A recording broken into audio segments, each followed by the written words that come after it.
Some lessons don't come from books. They come from people, from broken promises and quiet disappointments. I've been in business for years, and these are 2 lessons that changed the way I see the world. I've been working in import and export for years. I used to believe that if I worked hard, stayed honest, and kept my word, everything would go smoothly. But life has its own lessons. And I learned that in business, the hardest thing isn't finding clients.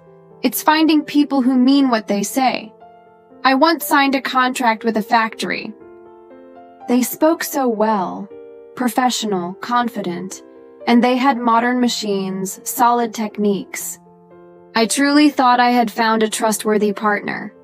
I made the deposit, signed the papers, and thought, this one will be smooth. But just a few weeks later, things started falling apart. When I visited the factory, I realized they only had 4 workers on the floor. 4 people for the entire production line.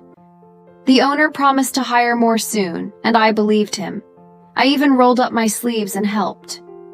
Not to interfere, but to support the workers and guide them on the quality standards my clients required, so we could avoid rejects later on. But after some time, production was still painfully slow. When only a quarter of the order was done, I began to push, because the deadline was getting close. And then, out of nowhere, the owner said, "Production is delayed because you interfered. You made the workers reject too many pieces." I went silent, partly because I was shocked, and partly because I didn't want to argue anymore. Deep down, I already knew what was happening. They were dragging it out to hold on to the money, because they knew this order was hard, unprofitable, and they were trying to find a way to escape responsibility. They were also juggling other clients' orders at the same time, and even pitching new samples to future buyers. With just 4 workers, there was no way they could deliver everything on time. After too many broken promises, I told them to set a final date. And when it came, I said calmly, "I'll take whatever's done. Let's end the contract here.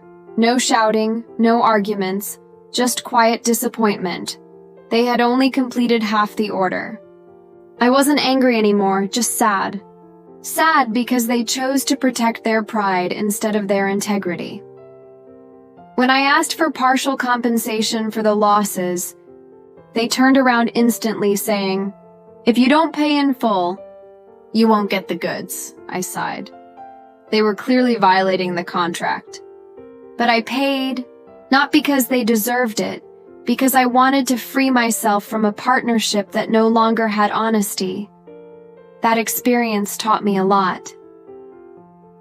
When working with factories, don't be blinded by nice words or shiny machines. Look at how people actually work.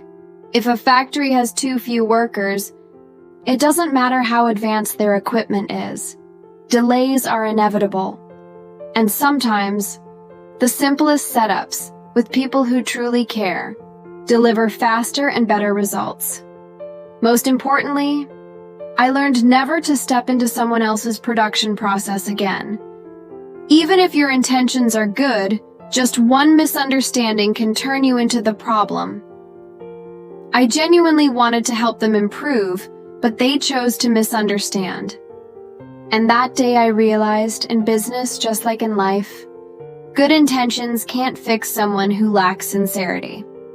Not long after that, I faced another test, a mistake with customs and an HS code issue, a small error, but the cost was huge, almost wiping out my entire profit.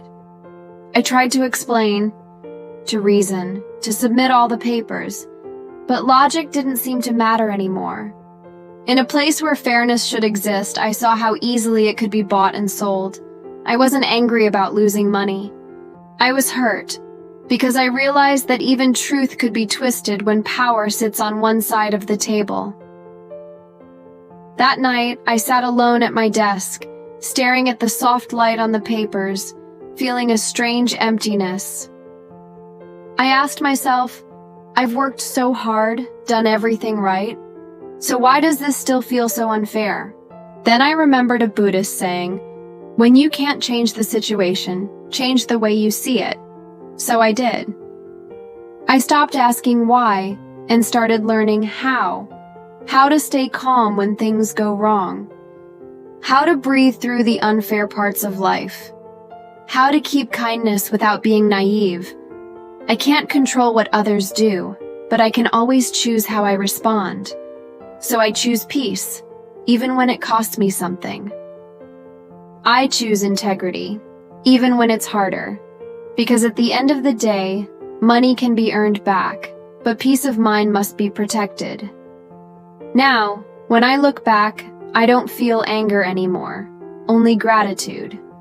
Grateful for the lessons that came early, for the mistakes that taught me how to see people clearly, and for the calm that only comes after the storm. Life doesn't teach us through comfort. It teaches us through chaos, through moments when we have to stay still and keep our hearts clean, even when the world isn't. Small moments. Steady mind. No one can take your peace away unless you hand it to them.